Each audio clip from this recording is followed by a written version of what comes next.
Andy Liu, you know what we're going to talk about tonight? Oh, I'm in a good mood. What are we talking about? Talking about Big Jim Garoppolo.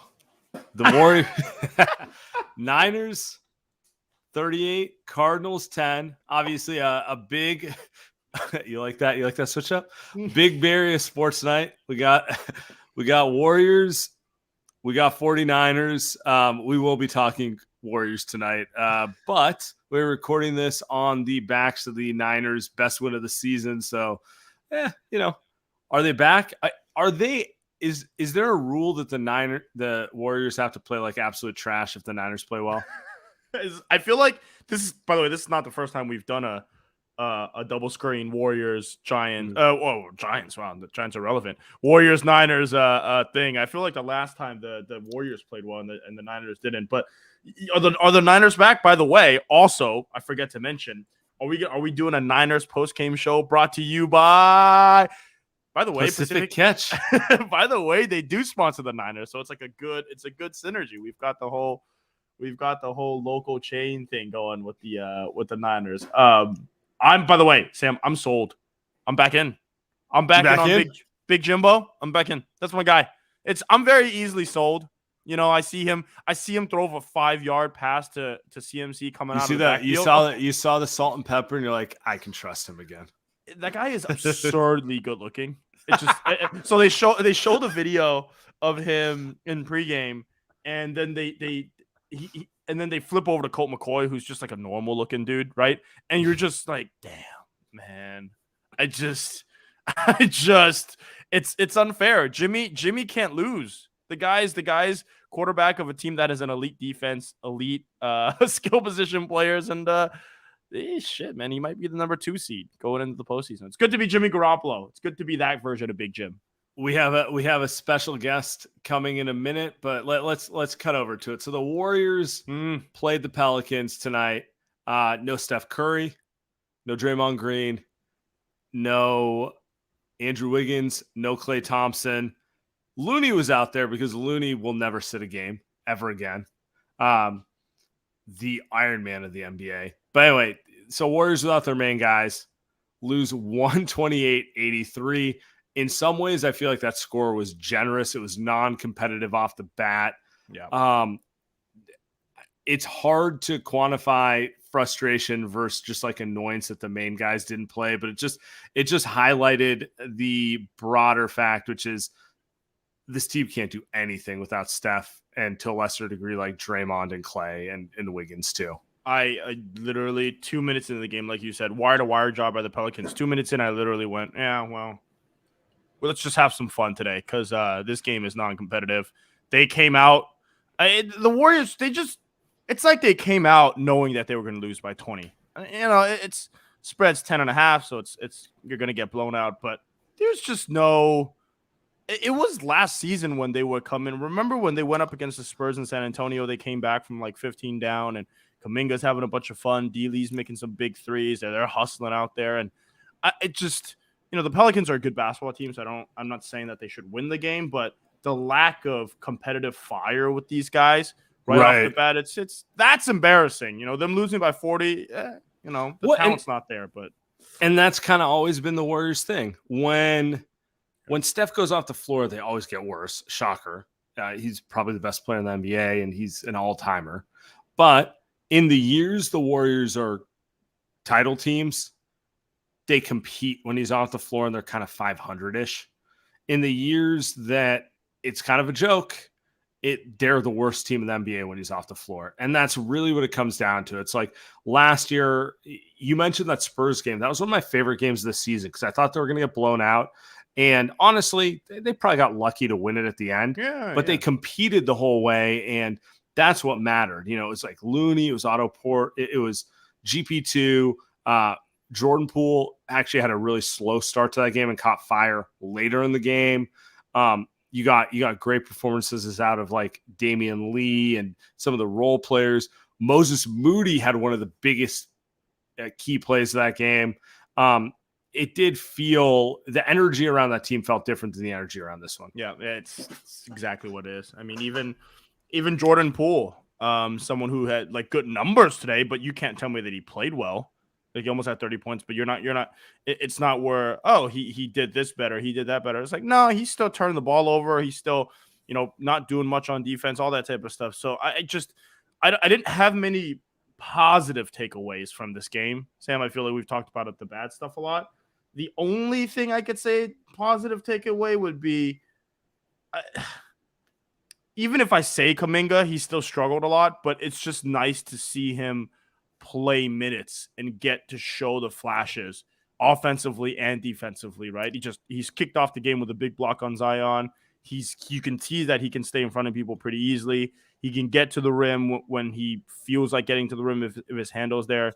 But then you also at the same time is like, well, he's kind of lazy on defense. He doesn't get back. He shot 12 threes for some reason.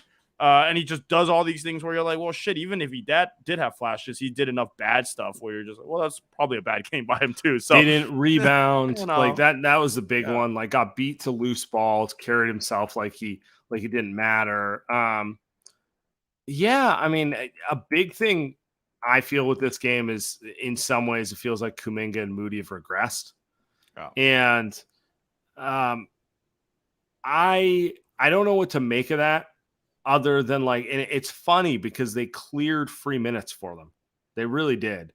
They got rid of veterans who are blocking them, and they're still struggling in many ways to get on the court. And I don't know what to do with that. Moody had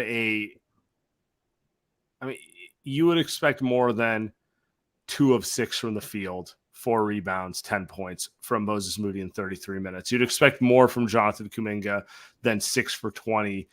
They looked like they were uninterested in playing. And I don't know if that's it's a consequence of the main guys being out, but it just,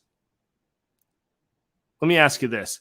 Do you think they look any more bought into their roles than they did a month ago? I mean, that's the worst part of this, right? The answer is no, unequivocally no. And, we did a playback show for this game. Well, by the way, if you guys want to watch the game with Sam and I and the rest of the Light Years goons, we do a show about once a week or so. And during the game, we're just talking about it's so difficult for young guys to play in the Warrior system. You would think that players can just come in and just fit and just be like, all right, well, the Warriors have a good team and they got a winning culture. It's all going to work out. No, not really. Even for someone like Moses Moody, who you would assume is the guy that understands how to play Warriors basketball, he can't even get on the court right now. And so I think that's the tough part for some of these guys. And I don't know whose fault it is. Probably. Easiest one is Joe Lacob, right? That's the easiest one you could blame to that's at fault. Because it's kind of hard to blame Kuminga. It's kind of hard to blame Wiseman. Kind of hard to blame Moody. It's kind of hard to blame Steve Kerr. Where Steve Kerr's like, dude, why the hell would I play these guys' kids? They're not ready to play, so it's hard to blame them. The only guy you would probably blame is the guy that's trying to pull this off at the highest level, right? So I don't get mad at Kuminga that much tonight. You know what I mean? Like in tonight's scenario, I don't know how much I can get mad at him for. It's hard. Doesn't it feel like it's it's just bad karma when it's like you can't they're the future, but you can't coach them normally. They have to get their minutes, and I don't know. They just feel kind of out of sync, and it doesn't feel like everyone's incentives are aligned. I don't love it in that aspect. I do think Steve could probably do a better job with them, like kind of making it a little easier for them, finding ways to get them into rhythm without the hard thing. But at the same time, dude, they won a title last year, and they won a title playing his method. How much more do you really want, right? Like it works. It works. It works around Steph. Like it's one of those things where it's just like ride with it a little bit. Yeah. I mean, they got cute. I mean, they're trying to get cute, and I don't know. I still think things will work out. I mean, they just won last night before against Houston, albeit it took everything. I know you got on the show, talked about it with Dieter, but it took everything for them to beat the Houston Rockets on the road, which is a little ridiculous. But, part of me is kind of like, maybe they kind of try to keep the good vibes going and try to win this game before going back home again. But anyway, I don't know how much to take away from this outside of the same stuff. So let's get to one chat before we go to friend of the show here. That's enough on this game. Let's get to the chat and let's have some talk bigger question from the Based Mugs. Would Wiseman's team agent ask for a trade? I love this. Love this one. I do. It's go for it then. Yeah. Yes. Why wouldn't he? Are we in Bagley territory? That's a comp, huh? That's what people have been saying, huh? Well, I'm just trying to think. Like, first off, no one asked for a trade in their first few years. Like, that's not an NBA thing. They ask for trades every other year, but the first couple of years. And like the only guy I can think of who is like uniformly like complaining about how like the team was misusing him as like a top lottery pick was Bagley. And probably because it's local, so it's like fresher in my mind, like, you know, right up the street. But nothing that Wiseman's done publicly indicates that either. Like, even if he does portray like bad body language at times and seems kind of like unhappy with his role and everything, like, it's not like we're in that territory. So I don't know. I don't think he's going to be demanding a trade anytime soon, but I think I like that comparison, not because of that, because they're the same freaking player. They're both left-handed. They both think that they're superstars. Nothing wrong with lefties. They both think they're stars. They want a larger role. They want to, you know, not really care about defense. They want to be the focal point. They want to play like an 80 style. And, you know, look at Bagley now, right? I mean, well, he did get money. I don't know why he got paid by Detroit, but you could argue that he probably should be out of the league, honestly, because he's not a good basketball player outside of he can fill up the basket, like empty stats, which just reminds you of Wiseman. So they're like the same type of player, which I think is hilarious. So that's the funniest part of the comparison for me. But yeah, I mean, Wiseman hasn't said anything. I don't know. I'm not concerned about the public trade demands just yet. And Bob Meyer's gonna say, "And what? What do I have to do for you?" You know, it's like, no, you're not going anywhere. Maybe they should trade him anyway. So maybe he won't have to ask, right? Maybe he won't have to ask. Yeah, let's get to our special guest, Joe Shasky, 95.7 The Game. By the way, just, you know, we were talking, we were debating, should we just pretend the Warriors don't exist and talk Niners, because quite a game for the Niners tonight. How you doing, man? I'm good. And you don't want to talk Aaron Judge being downtown San Francisco signing with my Giants? I'm down. So let's start there. Do you think, I was asking Sam on the show, you think that's, are you buying? You buying that? Buying or selling? I mean, no one leaves the Yankees. The fact that he's hitting free agency, it tells me everything I need to know. Garrett Cole couldn't wait to run to the Yankees, and they had a $350 million check ready to go. He's gone. The only question is, are the Dodgers coming in or not? That's the only question I have. Are the Dodgers going to come in and swoop him? Because, look, they need an outfielder, right? And Mookie Betts can play second base. They can move him around. Like, I think he is gone. I heard the same thing during Bryce Harper, but I heard from multiple people he's hired a real estate agent in Danville, whether that is to buy a vacation property or to buy a new home of residence. Danville is where I would look too if I was, you know, from the middle of nowhere in the valley. I think he's coming. I really do. I really think he's coming. That's a rough commute, but, you know, that maybe I'm soft in my old age. I'm with you, but people who aren't from here look at it on the map and they're like, 20 miles? Yeah. You know what I mean? That's nothing. And all of us are like, yeah, hour and 21 minutes every day. You're going to change your mind mid-season. Yeah. Exactly. You're going to be looking at Burlingame come June next year. But anyway, exactly. Right. So, okay, I'm actually intrigued by that. You think the fact that he's not locked up and he got to free agency means he wants out, or like it's a done deal? Because I also have a hard time with the Yankee thing, but I have a hard time seeing anyone that good like walk away from the Yankees for monetary reasons. So walk me through your logic. Okay. So there's this Yankee allure. I don't think I don't think he's feeling it. He would have signed an extension already. Then he gets booed in the offseason. The other thing is this: as we get older, I don't know how old you guys are, but as you get older, you get married, right? Him and his girl just got married. And this is a thought that came to me from a woman's perspective that I hadn't thought of. if you lock into an 8, 9, 10-year deal with the Yankees, you're living in New York. Her family and his family are from Linden, California. Not like she's from New York or she's from the Northeast and whatever. They want to have kids wherever they are going to settle down. He's adopted, him and his brother, by his parents. He has strong family ties. Wherever he's going, he is trying to plant his flag for the next 8, 9 years. This has got more of a basketball feel to it in the sense of, I just don't want to live over there. And I feel disrespected. I think it's both things.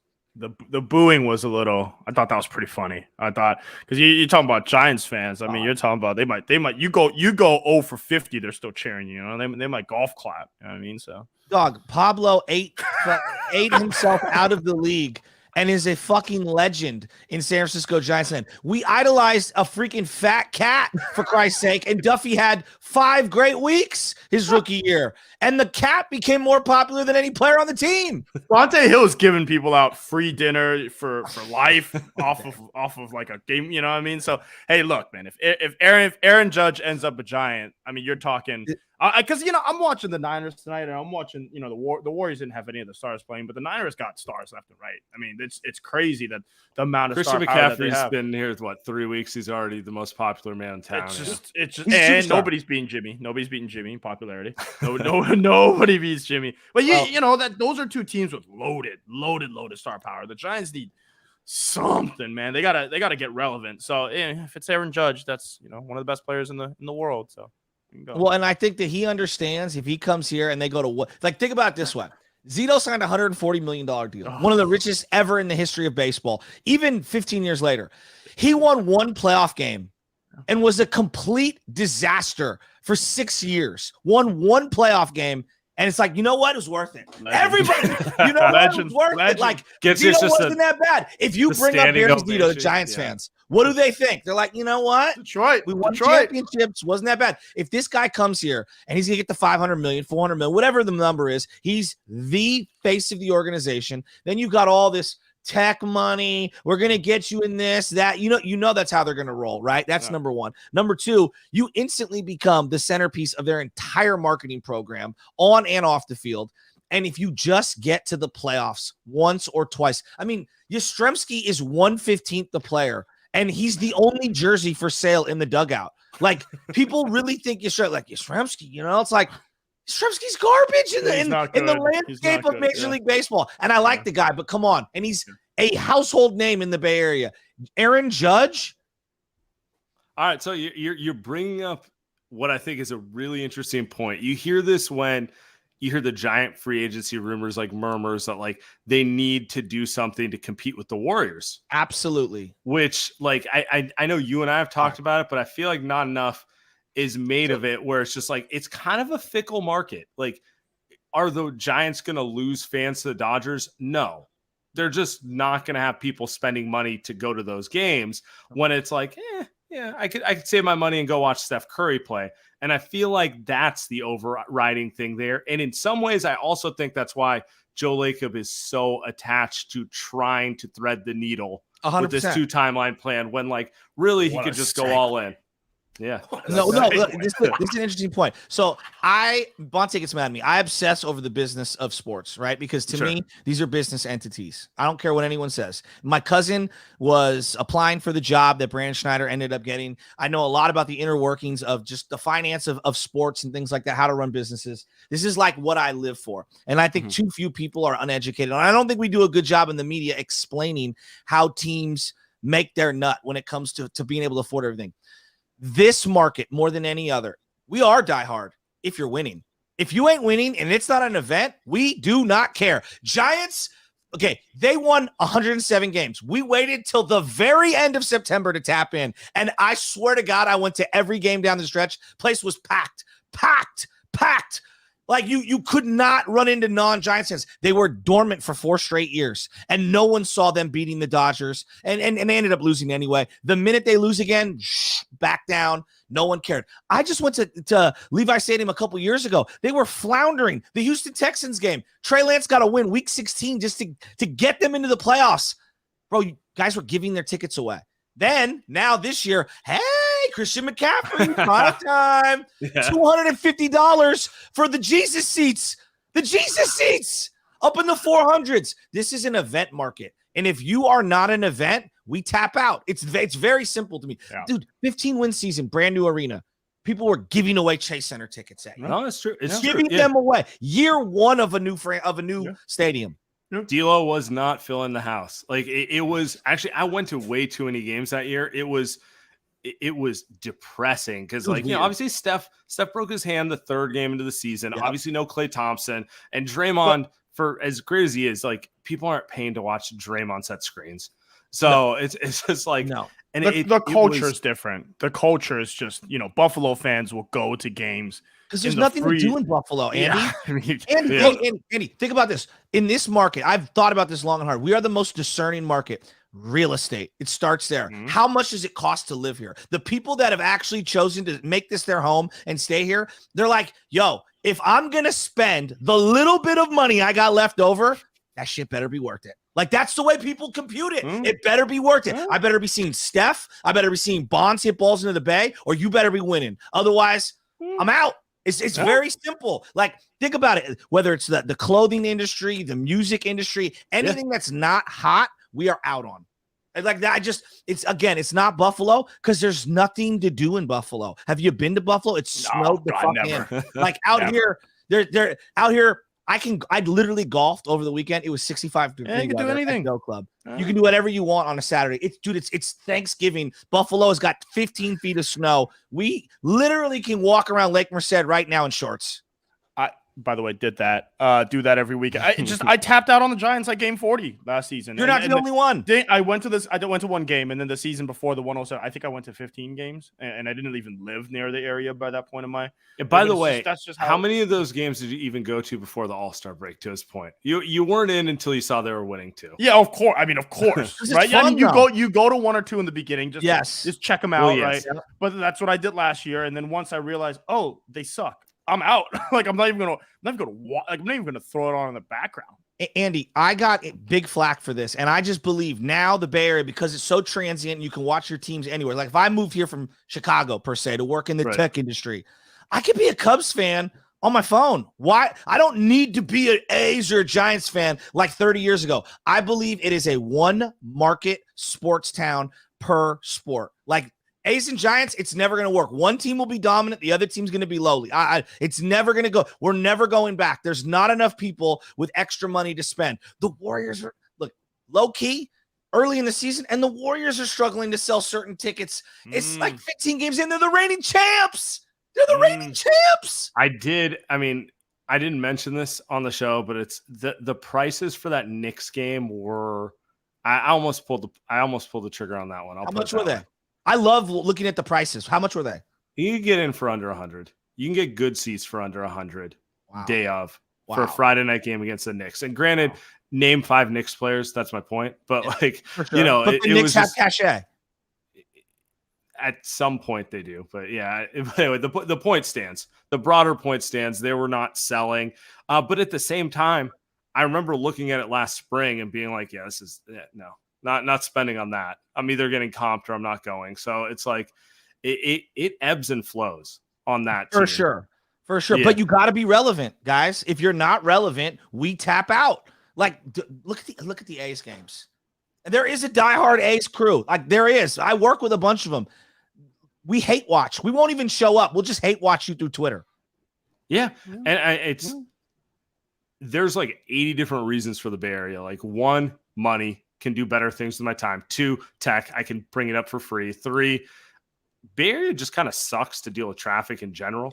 So like you're tying it all together. People aren't going to do it. But actually, now that we're talking through it, I really do think this is probably the biggest driving factor towards Lacob's like I need to make Kuminga and Wiseman stars plan here, because I don't think he wants to go through the era post Steph of the Chase Center being either discounting everything or being, 1/3 full. Because that's what's going to happen when there's not a drop. People aren't paying $300 to sit at the top of, the second tier to watch anything other than Steph Curry. Anthony Lamb, baby. You know what I mean? Like, come on. Exactly. No, but you're 100% correct. Like, the reality is that they need, and this is part of the finances of when you build a stadium like that and you invest into it, forget the taxes for a second. I'm talking about the luxury tax stuff. Yeah.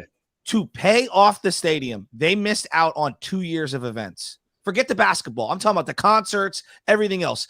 They needed to sell that bad boy out every other day to break even, to be able to pay off the mortgage and all of the different things that they've invested in financially. And I think that's the underreported part of this. This is a money grab. The Giants right now, this is a great example. Did you know that the Giants dumped a ton of money across the water of McCovey Cove to build this redevelopment? Yeah. I mean, I'm talking B as in billions.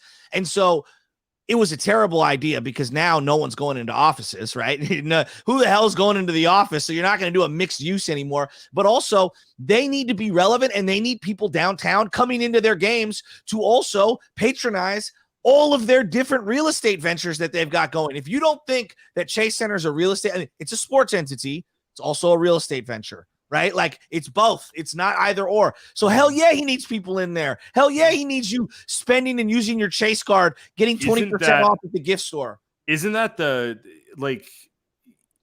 fan base loves to ride about like, oh, they got to trade Wiseman to win now. Imagine being Joe Lacob. You're sitting here, you're going, okay, on the one hand, I trade the only player I have who's kind of like a lottery ticket to maybe a post-Steph player, and like it doesn't look like he's going to be that guy right now, but like who knows how that thing plays. Crappy. Let's just call it. Yeah, of course. I mean, he just looks crappy. But he's still a lottery pick, and he may be the route to trade for someone who ends up being that player, right?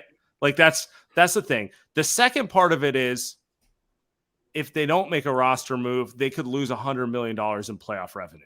That's the other part of it where it's like it's two different financial decisions against each other right now. Well, and okay, so like when I joke around, but I'm like, yo, Clay, he's gonna have a great 41-point game. Now he's thinking green light, baby. And it's like, nah, how you got to the 41-point game was discernment in the Friday night game. And then, yeah, the floodgates opened up. I don't want him thinking green light, baby. I'm just going to keep shooting. It's the same thing with the Warriors. Last year, they barely played the Rooks and they won the championship. Now they threaded the needle. It was incredible. That's not a blueprint for success. Having like four guys who can't contribute on your roster, but you're validated. Let's go. You're validated by the process because you won it all. Why? Because you have an outlier superstar who had an unbelievable run. Wiggins stepped up. All the chips fell where they did. I mean, like, and I'm not taking anything away from them. They get credit for all of those things. But what happens is too many times you see the process and then you see the results and you're like, yeah, our process was perfect. And it's like, Niners missed on Solomon Thomas, but they still made it to the NFC Championship game. It's like, but you still whiffed on Solomon Thomas. You know what I mean? Like both are true. Well, it's the we didn't scout Patrick Mahomes or Deshaun Watson. That was the missing. You know, we're not bringing up Niners won tonight by 4 TDs. Well, but that was the process that was missed, right? I'm not even worried about 100%. It's not even about drafting someone and say, oh, you were waiting for Kirk Cousins, Captain Kirk. Oh, hey, Kirk's looking good this year. Relax. Yes. Well, no, here's an interesting one, guys. Yeah. You bring up the trade, and I'll ask you guys this, like, honest to God, if I was in Lakeup's shoes, right? I think it's easy for everybody on the outside going, you trade Wiseman, get me Jakob Poeltl, get me Miles Turner, expiring contracts, both of them, right? It makes a lot of sense for the now. I totally get it. But you're the one who is at Santa Cruz, sitting at half court, like, that's my guy. That's my guy. I have an emotional attachment. I have the hubris and the ego and the pride that tells me, nah, like, that's my guy. They are not. I'm just telling. I don't see them surrendering that kid for one of those type of players. And I know that's going to pain everyone to say out loud. I just know how these teams operate. Look at how your workplace operates. How many decisions are made by people in middle management with hubris who are unwilling to admit a mistake. I'm going down with the ship. This is my decision. You know, no, I hear you on that one. I know it sounds, people don't want to hear it, but I feel like that's coming. Am I tripping? I think you're right. First off, I think we both think you're right. I'm just holding out. There's a lot of time between now and February. First off, they're absolutely not making a trade before the last day of the deadline. If they make a trade, we got another 40 games of this, and I just want to see how it plays out. If we get, I don't even know what they are right now. I want to see where they're sitting, because there's no way they're riding out this season like this. Like, the reality is they're way too far over the luxury tax. You're either going all in or you're unloading someone at the deadline. So Sam, you're threading the needle. You're saying that you don't think something's going to happen, but you. No, I don't think something's happening until we get to, and I'd have to look up the deadline date, but I do think it's like sometime February in 15th. Yeah. It's right after the All-Star break. Yeah, exactly. 3 days or whatever. Anyway, the point stands, and the date's not relevant. It is February 9th. There we go. The thing about that trade, too, is if you are trading for, let's say, Miles Turner, they're not re-signing him. You're trading for Pirtle. They're not re-signing. So it's a player dump. It's the salary dump of James Wiseman, who, to Shasky's point, Lacob's wearing his freaking jersey. You have to get. You are right. You have to get something more. You have to get something more than 30 games out of out of who you. That's the thing. Yeah. Yes. Now look, the Kevin Durant thing is obviously the thing that everyone's monitoring, and let's call it what it is. Like, you went parachute, golden ticket, however you want to phrase it. He absolutely is a part of a deal like that. But one of these, rentals, because that's what it's like, a baseball rental. I just don't see them doing that. That's the equivalent. It's getting a third starter where you're like, we're going all in for this. And Beltran didn't work out, so good old times, baby. Good. I don't think he's gonna be Zach Wheeler either. But anyway, that's a different discussion. No, and I agree with you. But that goes back to philosophically. The problem is they got all these guys in boxes, and they don't even know what the hell they've got. I have a lot of it. I think Steve Kerr is one of the greatest coaches that this organization's ever seen. That's obvious, but he's not perfect. And I struggle with the rotations, with his leashes on certain players, with certain offensive principles that are set in stone no matter what. There's things that drive me nuts. And then I don't know what's going on with Jordan Poole? Like, I expected Jordan to take this huge leap forward. To me, that of all the things, I know Wiseman's a big part of this. Jordan Poole and what the hell's going on there is one of the biggest quandaries they're in.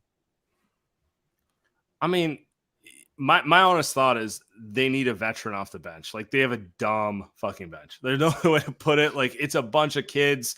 None of them know what they're doing. Jordan Poole, for all his talent, is a scorer. He's not necessarily the guy who makes everyone better. It brings in, they have to make a decision on it at some point, because they're either going to be the most expensive 6 seed of all time, or maybe like a 9 seed, really. Like, who knows where they're going to go with it? Or they trade one of the kids and deal with the fact that, like, in 2 years that could hurt, but we're all in now and we could, or they go the other way, which is the way I hope they don't go, which is like, we're going to cut salary because we're not going to win a title anyway this year. That's the other option, which is very much on the table, where they are, let's just say 25 and 25, and they're sitting here and they're going, it's just Steph carrying the corpse of Clay, and we're kind of going to move on from Draymond and all this stuff, and can we get out of money? And that's no, I don't know. You think that's possible? No, that's my worst case scenario. That's an off season thing, I think. I don't think they could do that during. Do you think they can do that during the season? They might have an empty arena for the last 20 games of the season, which. But are they going to pay? Are they going to pay $200 in luxury tax if a team is looking like a play-in team? They either need to make the move to give that team like the spark to try to, if nothing else, recoup the luxury tax and playoff gates, or cut salary. Like, we keep talking about Wiseman. $9 million salary.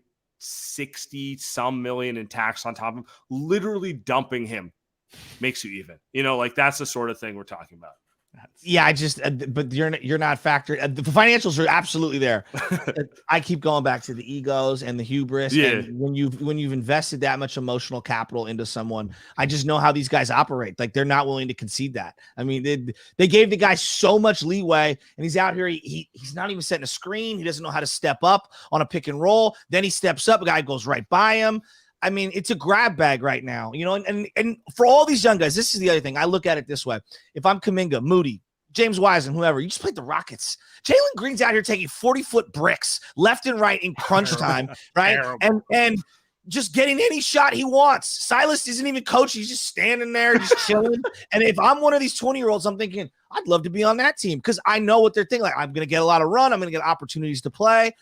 It's really difficult what they're being asked. And here's the catch-22. I feel like Draymond, Steph, and Clay have kind of forgotten, boy, they didn't have to come up in that kind of a difficult, don't make a mistake or you're never coming back onto the court. I don't think people realize how difficult that is. That's a fair point. Clay was out here just shooting when he was coming up. Steph was a lot better. I think right when he made it to the league, he was a lot better. But Draymond also had the thing where he also figured out how to play NBA defense pretty quickly, which I think you look at. And they also came up on they just weren't coming up on a contender. It was a terrible team. And it was the Warriors, right? It was the Warriors. You've got these guys. They also picked two guys that, I mean, you knew these two kids weren't ready to play winning basketball. They were as raw as can be, Andy. As can be. Like, these are the two guys where, like, they were the Trey Lances. Like, nobody expected Trey Lance to come in and be ready to play winning football. Which is why last year was frustrating. It was like, dude, we're not winning the Super Bowl. Let Trey Lance play 17 games and have him figure it out. Same with these kids, right? It's like, let them figure it out, but you can't let them figure it out because there's no Steph on the Niners. So, to me, I was like, okay, there's no Steph, let him play. But with the Warriors, it's like, well, shit, dude, every time Kuminga comes out there and makes 3 stupid defensive plays in a row and then doesn't run back, it just get him out of there. And it's hard on Kuminga. It's not his fault. It's hard on Steve. To me, it's not really his fault. If I were Steve, I'd pull him too. And then all Steve needs is JTA and Dealey on the bench, and they probably are above 500 right now. That's all he needs. I think Otto Porter Jr.'s missed desperately. And I'm not trying to say GP3 isn't or GP2 isn't, because he absolutely is too. I'm here for that. Like, they miss him. My God, Otto Porter Jr. could rebound. I know he had like a month and a half where he sucked, but he could rebound. He could stretch the floor, veteran leadership, offensive rebounds, toughness. It felt like he got along with a lot of people. He fit the ethos of the team. Like, that's another thing. Like, there's clearly an ethos of the team. Some guys fit, some guys don't. Omri Caspi didn't fit. Kelly Oubre didn't fit. Nick Young's weird ass. I don't know how, but he fit. You know what I mean? Like, it did. It's just weird how some guys fit and some guys don't. So, like, they miss Otto Porter bad. Yeah, they do. And they miss all those guys. Yeah, I mean, that's the hard part is with Jordan. So the Jordan Poole stuff, to get back to that, because you brought it up, and they kind of my favorite players. They threw the role and responsibility of Andre Iguodala at him, and it's so difficult to be able to rein in just 4 other people on the floor as a floor. He's not that guy right now. No. Even Poole, maybe. Even veterans, like Dante's a good player. JaMychal, he's a veteran. He can do some things, but they're not Andre Iguodala and Sean Livingston is my point. Well, but I guess someone Poole's to paid lead the them. same, right? I guess just in theory, because Poole's getting paid $30 million, it's like, here you go. Not till next year, though. Not $3 million right now. He's got another year to figure that. He's got another year to figure it out. I expected him to take a leap forward and be more consistent. That was the number one thing for me. I expected it. He needed all. The thing is, and Sam always wants to. He needs Otto next to him. He needs GP2 to help him on defense. He needs Kevon Looney out there to help him on the back end. Like, if Jordan Poole doesn't have to focus on how much he fucks up on defense, which all young guards do, so I don't really blame him. Yes, he can just go out there and just get buckets, man. That's his thing. The let me get guys involved. BS like that. It's not what you're there for. That's also like the Warriors' offense to a degree. It's like, get the ball to a big who can make decisions. Everyone, we can go back to Bogut, but it's like, that's really where the Warriors are the best. Bogut, Draymond, David West, Zaza, all these guys. It's like, get it into them. Everyone's moving around them. It's mayhem, that sort of thing. And I feel like that's the number one thing the second unit's missing, because JaMychal's not that guy. I mean, they're playing Anthony Lamb, who wasn't even invited to camp. Like, literally, Steve's like, oh, someone who I can throw the ball to, who doesn't think it's like an opportunity to get into their bag and like get into post moves and that sort of stuff. And it's like literally a guy who I'm still not convinced is an NBA player, but just like he knows what the role is requests. Yeah. He's better than the other youngsters. Like, exactly. It's like clear cut. And I know people are like, oh my God, why is he out there? Because he's literally better than Moody and Kuminga right now. Unfortunately, he's just more fundamentally sound. He boxes out. He moves the ball. Shoot the layup in the paint last night. I don't know what the hell he's doing. He's stroking it from three. Like, he communicates on defense. But the Poole thing, look, I'm not trying to boil it down to this, but it's impossible for me to not see. He got his lights punched out by his freaking teammate. I mean, look, to me, as much as the youngsters are probably a big narrative, and I'm not diminishing them, they are going to ride and die with the top 6 paid players. Steph, Clay, Dre, Wiggins, Looney, and JP. Now, JP, even though he doesn't kick in until next year. Sure. And right now, like, I need 3 of those dudes to be balling at all times. I just know what I'm going to get from Steph, but I need 3 of those guys being contributors. You're getting a little from Looney. I mean, actually, Looney's giving you a lot. Wiggins has been a little hit and miss as of late. Yeah. I like what I'm getting. That third guy outside has yet to evolve. Like, one night, yes, the other night it was Clay. Thank God. Poole, up and down. You know what I mean? Draymond, you look at the numbers, you're like, you're there, but you got 5 turnovers every freaking game. 0 heart. Like, he's just going through the motions. Isn't there. Defense isn't as great as it was no. this season. No. And it's to be expected. And so, like, they're in a really tough spot, man. And I think that they thought they could get out to a nice little 15-5, 16-6 little record, ease the youngsters in. They don't have any of that leeway. Yeah, which is why the tough move is trading Wiseman and bringing in that rental guy and just saying, screw it, let's just go for it, right? That's the easy move for fans. We've already discussed why they wouldn't do that, or think they won't do that. I still think maybe it might happen, but it's a tough scenario. I do think part of it is also, I was making this joke watching the game, if Kuminga could just get like 4 months playing 35 minutes a night just on another team, because if he does it on the Warriors, it's not good. But can the Warriors just loan him over to the Spurs for 4 months and just have him run the same system, and then the Warriors get him back when it comes playoff time? Because they really, to me, just need one guy, maybe 2. I don't know, like maybe half a guy. I don't know, because I do believe that Dante DiVincenzo is good enough. You can get away with some JaMychal Green minutes if he's playing with the starters. That gets you 7, 8-ish, right? So you only really need 1-ish more. No, I'm with you there. Yeah, you don't need all 3. Literally, Moody, can you just be the perimeter defender? We kind of thought you were going to be. Maybe knock down an occasional 3. To me, the JaMychal Green at the 5. What are we doing? Put Kuminga at the small ball 5. Just give him 3 weeks. Just give him 3 weeks. Like, give him the 3 weeks. He's going to drive you nuts. And then he's going to yam over 4 or 5 people like he did last night. You see the one tonight where he hit his head on the side of the backboard? Maybe not. It was the middle of the night of the game, but it was literally head on the side of the backboard dunking baseline. I was like, oh my God. But again, you're going to have to let him make the mistakes. It's okay. The second he's looking over his shoulder, you could see the shoulder slump, and he's just zapped. The kid's just zapped. A lot of these kids need hugs. Like, it's like, I got nephews, dude. I got nephews. They're 21, 22 years old. They can't even get out of bed. They're so emo, it's not even funny. And we're expecting 3 youngsters with millions of dollars in the bank account to be like towel waving on the sideline while Steph's hitting threes. These guys are sitting there going like, I want to play. Like, what the fuck? Like, I know what 21-year-olds are thinking. And like, we're asking, these guys are not wired. Like, Steph is a unicorn. Those kind of guys are unicorns. There's a reason, like Patrick Mahomes, those guys don't come around often. You know what I mean? Whatever the sport, pick the sport. Most of these guys are like, dude, I just want to play. Yeah. You know? Yeah. Somebody needs to give Wiseman a hug. That's for sure, man. That guy. Oh, dog, he's been needing a hug. My dad just wants to. My dad goes, he needs to sit in the gym all day and have someone drop him entry passes. And all he's doing is catching and pivoting. That's it. Not even shooting. Just catch it. Start with catching it. Drop step, pivot, stop, drop the ball. That's literally what we use. But the team itself does not know how to make an entry pass. But that's another thing over there. That's the whole league. Yeah, I was gonna say Steve Kerr plays a different style of hoops. But all right, before we get out of here, we should answer this question from Awesome. GSW looks directionless. What is the plan? Steve hasn't done a good job with managing guys' roles. Has to be a broader plan than Bobby Knight impersonation. I'm going to go first.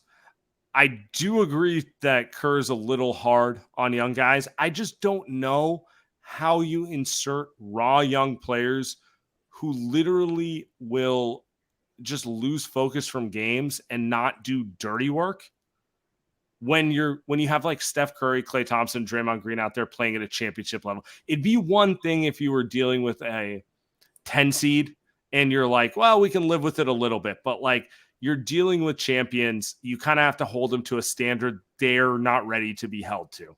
So that's my overall thought on it. What's the plan? Maybe the plan doesn't work. It feels like they're just kicking the can down the road as long as possible before having to make a decision on the entire thing.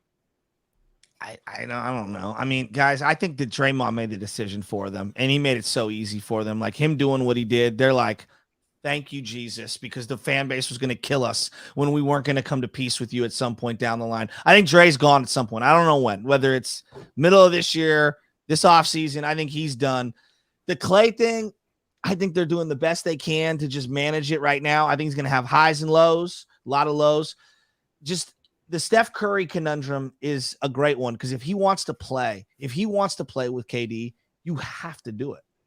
Oh, you have to do it. Oh, well, I guess we're ending it. I mean, yeah, I think everybody's on board. If by the trade, if the Nets, Kyrie's okay now, he's back now, but I'm sure in 2 weeks things will change and he'll have a new. Let's start the clock again, bro. That guy. Yeah, let's give him 2 weeks, right? He'll be back. And if KD wants out, which again he's already asked out, and he's a hilarious new quote every other week about how shitty his teammates are. I think the Warriors do it. I think if it makes sense, I don't know why the Brooklyn would, but I don't think anyone on the Warriors would say no. And I think you could do everything in one swoop. You get to get rid of all the kids. You get to throw Draymond's contract in there. I don't know why they would want Draymond. Again, it's all wishful thinking, but I do think that's the move. To your point, though, about Draymond being gone, because I do kind of agree. The other thing, though, is they're not winning a championship. No, I agree with that. Which they need his defense. They need his defense. But here's the issue that I've got with a lot of the Draymond stands, right? Like, if you are going to handle the ball as much as he does, his assist to turnover ratio is horrific. It's absolutely, he throws so many bad passes. And they're like, dude, look at the 3 shovel passes to Steph where he ball screened. Dog, I could do that. All right, I'll go to St. Mary's Park right now and I'll shovel it to Steph and step in and set a screen. Get out of here with that crap. I am paying him to play defense. Stop with it. Hit a couple bunnies, score 8 buckets. But, bro, like, what's funny is, though, they can't function on offense without him. I know it's clogged. You know why? Because no one sets off-ball screens. There's not one guy. Think about this. How many times, and Klay stopped his movement. He's not moving like he used to. How many times they would set those underneath screens and go back and forth and back and forth? You had guys willing to set those screens.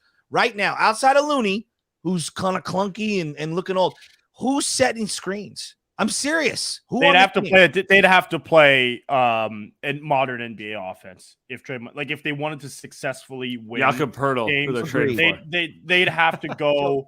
They'd have to go Atlanta Hawks, Dallas Mavericks, Philadelphia, like classic pick and roll. I don't even think Steph wants to play that way, to be honest. I don't think he does either. How do you think he wants to play? Which the is way why they're playing. They're now. Which is why he wouldn't let Draymond go. Like he would. He's gonna go into the office himself and be like, you know what? You get rid of Draymond, I'm going. We're both going to the Kings. We're going up. I think he loves. First off, easier said than done. He loves being able to play going between on and off ball because it makes him more dangerous. I agree there. He's uniquely the only player who's as dangerous in both situations. Everyone else, it's like one or the other. Yes. Like, we watched KD for years. Phenomenal. One of the most talented players I've ever seen. Doesn't do half the stuff Steph does off ball, right? Like that sort of stuff. So I think he wants this type of ecosystem, but it's hard to build it. And Draymond is amazing at it. And that kind of makes him indispensable. But I do agree with you because like, they've made it abundantly clear they don't want to be the team stuck with 35-year-old Draymond with 5 years left on his deal. Like no one wants to be that team. And let me play the counter argument to this. Go back to those. I was in Boston in the arena when they were chanting "F you, Draymond," sitting by myself next to Sean Sullivan from Southie and all these idiots from Boston. Let me tell you this right now. Draymond was unplayable in game 3 and game 4, and they were better when he was off the floor. All right. Now, those game 4 was terrible. I give you that. He stripped the ball late, whatever. Steph had one of the greatest games of all time. Draymond was nowhere to be found. Steph will have moments. He's incredible. There's no doubt about it. Regarding how they evolve on the fly, I go back to the coach, and he's not the only one. Like, there's more that goes into it. My biggest issue with him is the rigidity. And I think that when I look at some of the people who are aging out in sports, Nick Saban, Belichick, Popovich, there is a rigidity to all of these guys that is the common denominator. And when I look at what's working right now, there's a youthful exuberance and a partnership on every person on the roster, whether it's Lincoln Riley at USC, whether we're talking about Andy Reid and Patrick Mahomes. Who runs the offense, Patrick Mahomes or Andy Reid? I get where you're going with it, but yes, they do it together. They're artists together. Bieniemy? It's not Bieniemy. No, Bieniemy has nothing to do with it. Bieniemy's the one getting yelled at by Patrick Mahomes. Yeah, I was gonna say, that's where I'm going. Like, I think Steve Kerr and Steph clearly have that, and that's obvious, and that's earned, and that's equity, and all that.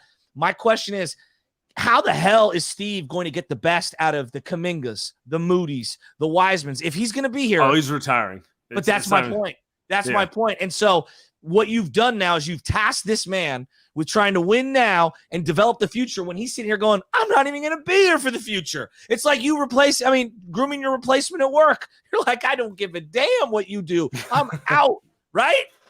No, you're right. I get where you're going. That's actually, I hadn't considered that point. That's a great way to put it, where it's like, do we even know if Steve wants to coach after Steph? Oh, and if the answer is no, figure it out on your own, Moses. Like that sort of thing, right? He's gonna pull a Sean McVay. It's McVay every other week. It's I'm retiring. McVay, it's a great example. McVay gutted the entire organization. Like, I'm out. He pulled a LeBron. Like, I'm out. Like, the crazy thing is that I still believe that they're in the mix. They're as dysfunctional as all hell. I can't wait for the 30 for 30, 50 years from now regarding this team. It's going to be absolutely incredible. They're going to go as far as Klay Thompson and Draymond Green can pull out of them. Like, I know we want to, and Jordan as well, and Looney and all that. The youngsters, a moment here and there. Like, yes, you're going to need, in a Grizzlies series, Moody to step up and guard Ja Morant. You're going to need Kuminga's athleticism against a Jaren Jackson. I'm just highlighting one matchup. Boston, we'll see. But, like, it is going to be, can Klay summon enough night in, night out of the grind of the playoffs the way he did last year, where he showed up enough for them to do it? Can Draymond stay on the floor emotionally and physically and not pick up all the fouls? That's how they're going to win. Like, yes, I would love to Kuminga and Moody and one of these guys. That's probably next year or the year after or whatever. For this year, bro, they are thin. Like, they are so thin. So last year it was the same thing, and they barely got through it because they barely. And again, that's why it was the best Warriors championship out of the four. Is they barely got through it with those two guys. Honestly, not playing that well. You talked about Draymond kind of falling apart in games 3 and 4, but he also summoned the best basketball that he could play all year in 5 and 6. Yeah, the closeout game was incredible. But it's both. I know. It's both things. You're telling me a younger version of those guys don't win that series in 5 games, or they win it in 6, but they're up 3-2, right? Like yes. Or they're up 2-1, I should say, instead of down 2-1 on the road. So I'm with you. The problem, though, when you talk about depth, is they gotta make it to game 86 intact. And if you're telling me that Klay and Draymond are missing a month, or Steph's missing a month, which is what happened last year, if you're telling me those guys miss a month, these guys aren't just falling to the 3 seed. These guys are falling to the 13th seed. And I think that's Steph Rose's ankle tomorrow, knock on wood. They are caught. Andy, I got into this, and like everyone's like losing their mind. I'm not trying to be the hater here. I'm saying, like, look, it was a great game from Klay. It was awesome. Everyone felt good. It was sad watching him play and struggle. It was sad. To me, it was really sad watching him search. One of my favorite players of all time. No one takes solace in it. You need him to win. But, like, I'm like, yo, baked into the season is going to be struggles. There's games where he has to miss because of how old he is right now. Tonight's an example of that. So, like, there are going to be built-in L's is what I'm getting at as you look at this, Andy, and you're like, how are they going to get high enough to, like, lock in one of these top 6 seeds? I don't know. Like, they have to go on a fucking run to be able to put themselves in that position because you're going to lose games and have that buffer. That 18-2 start, thank God they got that last year because they were terrible in February. Just so we're clear, they are. I'm sorry for swearing, by the way. Don't worry about it. They're 2 games back to the 6th seed right now. So how many games back? Is Iggy going to play, guys? Is he just like that's the one that fake ass Adonis Haslam? What's going on here? Oh, they need him back. The sad part is they need him to play 20 minutes a game. Well, 15 minutes a game. Yes, they do. No, they really. I know they do. If he only, not talking about closing, we're not talking about play. If you only just play the 6 minutes with Jordan Poole and Kuminga, that's it. Just he's the cool uncle that calms everyone down. That's all they need. That's all. It's just not even. Yeah, he's probably not gonna play great defense, but he's gonna tell people where to go. I don't know. It sounds like I don't know what Sam's sources say. He's a couple months away, so I don't think he's close. Jesus. Who knows at this months point? Away. Well, he's hitting golf balls at the range. You know this. I mean, like what? He's saving himself for the playoffs when they're in the 11th. Yeah, and we're gonna end it on that. That's where I'm gonna end it. Shasky, we appreciate you coming. We're watching one of the greatest Bay Area athletes of all time. I just watched the Willie Mays doc, and we barely talked about Steph Curry. He's having a unanimous MVP-like season. Like, honest to God, if he drags them to even the 9 seed, he better get the damn MVP. I'm dead serious. I'm going to lose my mind. Yeah. I did a post-game show yesterday, and we spent the whole time talking about is Clay back or, let's talk about the second unit. And then at some point it was brought up, Steph had 33, 15, 7, 3 blocks, 2 steals, and just basically every play. And it's just kind of like, that's the level of normalized brilliance he has right now, where it's like, well, yeah, he's going to have like 40 and this and that and sort of thing, where it's just like, it's not worth discussing. He doesn't have bad games anymore. He's that good. And it's all about Clay and the other pieces, because that's going to determine if they matter. He's reaching the level of, or already at or surpassed the level of LeBron, where you don't even talk about the greatness. Nope. It's because LeBron's he's done. Like, his career's done. His chasing, it's all over for him. I know. And it ended, you could say, maybe a year or so ago, but he still had enough in the tank to win that championship. You could say in the bubble, that AAU tournament. He had AAU Rec League open run, flame tourney, Christmas flame tourney. But it was for a few years there. It was, hey, he's still great, but what can we do? And then they got lucky with the AD stuff because they're the Lakers, and that's what the Lakers do. It's kind of what's happening with the Warriors now, though. Except, I think the answers are on the team. It's just like you said. If Clay has to go for 41, though, for you to beat the Houston Rockets on the road, I know it's a regular season game, but it doesn't make me feel good, even though I feel great watching them. But it doesn't. It's like Steph dropping 50. I wasn't happy the whole freaking game.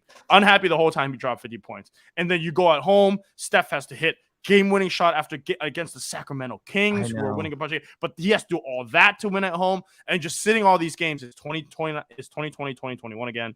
And it just feels like you go down the wire and you're just one like shitty ref game or one John Morant game of just sitting at home again. And then you're going to watch the Western Conference, and the Utah Jazz are going to be the second round, and your Warriors fans are like, this is a fucking joke. And Laurie Marketing is going to be hoisting an MVP. This is Lowry's year. This is Lowry's year. It's so crazy. Steph Curry is just absolutely incredible. When I went to Boston, right, we did the whole media circuit. We were at WEI. They're like, he can't win one without KD. He can't win one without KD. I'm trying to do their Boston voices. And then by the end of Game 4, the entire arena, it's the baddest dude we've ever seen since Larry Bird. Every single one of them said the guy's unstoppable. Tremendous respect for Steph Curry. And it feels like the national narrative is completely switched on him. Here's the one difference between the Warriors, though, and what the Lakers were. The Lakers gave up every asset they had to acquire AD and the handful of pieces that were around that particular team. The Warriors do have some pieces. Like, that's the Moody, Kuminga, Wiseman. I don't know if they're going to break the jar and actually use them, but they do have assets. They do have some wild cards. I don't know. They got to play him. Like, see, to me, the Kuminga thing, do not move this kid until you give him 2 or 3 weeks. He might be Ingram. Give him 2 or 3 weeks. He might be Ingram. You're talking about in that trade, like Like yes, Brandon that's Ingram what, was like, exactly. Metaphorically, he might be, he might be LaMelo or whatever, or Alonzo. Like, but who knows? But I'm just saying, like, can I just see it? Can I just see him as the 5 and even if you got to start him and bring Looney off the bench, build the kid up a little, like just see what you got. And then if it fails, hey, we gave the kid a shot. We got to go in another direction. The thing is, they did that for Wiseman, by the way. They gave him, and it didn't work. No. And then they said, you know what? We're done. Praise. Yeah, but Kuminga's better. Kuminga fits right now what they're looking to do better. He's a more quick twitch. He can do more things in the current offense. Yeah, he's clunky. He's also tougher. Let's call it what it is. Rim running, the athleticism. Yeah, Let's end it there. Sorry, we're gonna end it there. Enough. We can go. Yeah, Shasky, we appreciate you. You've been wonderful. No Jimmy G talk. Oh, we let off the show with it. That's our guy. All right, we're back in. We're back in. Okay, actually, before we get out, yeah, we can do some Jimmy G talk real quick. This take. Give it to me. Producer, turn on the Andy Lou camera. I'm bought in again, I'm bought in again. And it happens. Yeah. I'm bought in. He's intoxicating, bro. I look at him. I see the beard, I see the smile, I see the walk, and I'm just like, I see another 5 yards. It's a new man, a little more mature. Andy buys. There won't be turnovers now. Here's what I would say. Another slant to Ayuk. I can't. You know why? You know why I actually think this is the best version of Jimmy right now. Christian McCaffrey has added an element that, like, he needed a check down dude, just like another one. Bro, McCaffrey has changed his fucking offense so much because now it's opened up the middle of the field for I've never seen Kittle this wide open. That's true. Debo going down the field. I thought Kittle was washed. At the beginning of the season, I'm like, it's over. It happened to Gronk, that type of thing. And now he looks amazing. He looks incredible. Christian McCaffrey, like Tom Brady, no one talks about this. The key to him, Gronk and Edelman. Bro, he's just been checking down for James decade. James White and all the 8,000 Burkhead white boys that he's got, constantly checking down. They got Christian McCaffrey. Christian McCaffrey's superstar. I think he's the best player on the team right now. Yeah, and he's that good. He's so much fun to watch. Yeah. He is when he got on the team, I remember I was telling Sam that, Debo's got a burst. He's got some flash. You got Kittle. You got Ayuk. But when you watch CMC move, you're like, oh shit. That's actually it's like watching the difference between I think Justin Herbert's a really good quarterback, and then you watch him play against Patrick Mahomes. You're like, that's not close actually. Patrick Mahomes is 20 times better, and it might never be close because Herbert is not even on the. I would say even Josh Allen's not on the same level. You read Mahomes. The PFF article, which is like, oh, Herbert's actually making more throws than Mahomes. Then you watch the two, and they're like, I don't know about that, guys. I watched them both at Levi's, and Herbert's very good. I'm not I would take Herbert in a heartbeat. No doubt, terrible coach, whatever. Mahomes is the greatest quarterback I've ever seen live, at least in the modern era. I watched Joe, I watched Steve live, seen Brett Favre, Russell Wilson. He's that Steph quality where you watch him, you're like, he's gonna do it right now. He's gonna play. He's rolling left like he was Brandon Crawford. Flipped the hips, threw it 60 yards over everyone, hit what's his face, Valdez Scantling, some random scrub. For a 60-yard bomb, and I'm like, are you kidding me? And I looked over, my dad goes, I've never seen a ball thrown from that hash to that hash on this field in my life. I couldn't believe it. The throws that this guy makes and the way he waddles, like coming in and out of the huddle, like his body ain't even perfect. He kind of got a little pudginess to him. I love him. He runs. He runs like you watch Lamar run. You're like, that's an Olympian athlete. Yes. You watch Patrick Mahomes run with his chest out. Yes. But then but he picks up another first down on 3rd and 6 because he's just wide open for some reason. We watched him in the Super. We watched him do it. He's gonna do it again. Which is why, again, I'm bought in again. I'm with you. I know the truth is, when the Niners make it to the Super Bowl, if they do, or the NFC, if they play, if they play Jalen Hurts, who I don't know how good he is, but it's just that type of quarterback that we've, as Niners fans, have seen so many times. Russell Wilson. Yes. We've seen Mahomes do it to him. We've seen all the moving quarterbacks do it to him. It's just, but I'm in on Jimmy. So You're not alone. You're not alone. No. My wife's in on Jimmy too, so you Yeah. can get in line behind her. Yeah. Tomorrow morning. I'll see you tomorrow morning. You're gonna talk to Jimmy. Yeah. for I'll be about getting 30 yelled hours. at by Bonte. How dare you say bench Klay Thompson? Appreciate you, Shasky. They're in the pot. All right, boys. Thanks for having me on. Have a great one, my man. You too. Happy holidays. You too, man. Happy Thanksgiving, man. Later, boys.